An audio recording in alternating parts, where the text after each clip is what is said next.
മക്കളെ, അപ്പോൾ നമ്മുടെ ഓണക്കാലമൊക്കെ കഴിഞ്ഞിട്ട് നമ്മൾ പതിയെ നമ്മൾ ക്ലാസ്സിലോട്ട് പോകാനായിട്ട് സ്റ്റാർട്ട് ചെയ്യണം. അപ്പോൾ ഡെഫിനറ്റ്ലി നിങ്ങളെ സംബന്ധിച്ചിടത്തോളം ഒരു ആൻസർ ഷീറ്റ് കിട്ടുന്ന കാര്യങ്ങളൊക്കെ ആയിരിക്കും. ചില കുട്ടികളെങ്കിലും സംബന്ധിച്ച് നല്ല രീതിയിൽ നിങ്ങൾക്ക് പെർഫോം ചെയ്യാനായിട്ട് പറ്റിയിട്ടുണ്ട്. ചില കുട്ടികളെ സംബന്ധിച്ച് ഒരുപക്ഷെ പഠിച്ച രീതിയിൽ അല്ലെങ്കിൽ പഠിച്ചത്രയും എക്സാമിന് എഴുതാൻ പറ്റി കാണില്ല, അല്ലെങ്കിൽ അവിടെ ചെന്നപ്പോൾ മറന്നുപോയി കാണും, അല്ലെങ്കിൽ പഠിക്കാനേ പറ്റിയില്ല. അങ്ങനെ കുറേയധികം പ്രശ്നങ്ങൾ കുറേയധികം കുട്ടികൾ ഫേസ് ചെയ്യുന്നുണ്ട്. അപ്പം ഇനി സ്കൂളിലോട്ട് ചെന്ന് കഴിയുമ്പോൾ ഈ ആൻസർ ഷീറ്റ് കിട്ടുന്ന കാര്യങ്ങളും അത് കഴിഞ്ഞ് പേരൻസ് മീറ്റിംഗ് കാര്യങ്ങളൊക്കെ നിങ്ങൾ കുറേയധികം ടെൻഷൻ ഉണ്ടാക്കുന്നുണ്ടാകും. പക്ഷെ നിങ്ങൾ അത്രയധികം വറീഡ് ആവേണ്ട കാര്യമില്ല. ജസ്റ്റ് ഓണം എക്സാം എന്ന് പറഞ്ഞു കഴിഞ്ഞാൽ നമ്മുടെ ആദ്യത്തെ ഒരു എക്സാം എന്ന് മാത്രമേ ഉള്ളൂ. ആദ്യത്തെ ഒരു 3-4 ചാപ്റ്റേഴ്സിന്റെ ഒരു എക്സാം മാത്രമാണ്.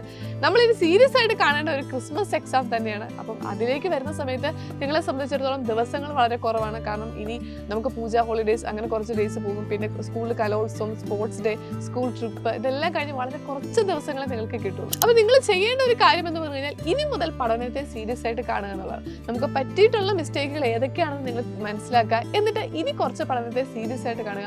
അങ്ങനെയെങ്കിൽ മാത്രമേ നമുക്ക് പബ്ലിക് എക്സാം അടിപൊളിയാക്കാൻ പറ്റുള്ളൂ. കാരണം ക്രിസ്മസ് എക്സാമിന് നമ്മുടെ ടോട്ടൽ സിലബസിലെ 75% പോർഷനും എക്സാമിന് വരുന്നു. അപ്പോൾ ഡെഫിനറ്റ്ലി നിങ്ങൾ ക്രിസ്മസ് എക്സാം സീരിയസ് ആയിട്ട് കാണാനായി നമ്മുടെ യുവ ബാച്ചിൽ തന്നെ ജോയിൻ ചെയ്യുക. നമ്മളവിടെ എല്ലാ കാര്യങ്ങളും പ്രീവിയസ് ഇയർ ക്വസ്റ്റ്യൻസ് ആയിക്കോട്ടെ, ഡെയിലി ലൈവ് സെക്ഷൻസ് ആയിക്കോട്ടെ, ഷോർട്ട് നോട്ട്സ് ആയിക്കോട്ടെ, എല്ലാ കാര്യങ്ങളും അവിടെ പ്രൊവൈഡ് ചെയ്യുന്നുണ്ട്. അപ്പോൾ അങ്ങനെയെങ്കിൽ നിങ്ങൾ പെട്ടെന്ന് തന്നെ ബാച്ചിൽ ജോയിൻ ചെയ്യുക. നമുക്ക് ഒരുമിച്ച് സെറ്റ് ആക്കാം.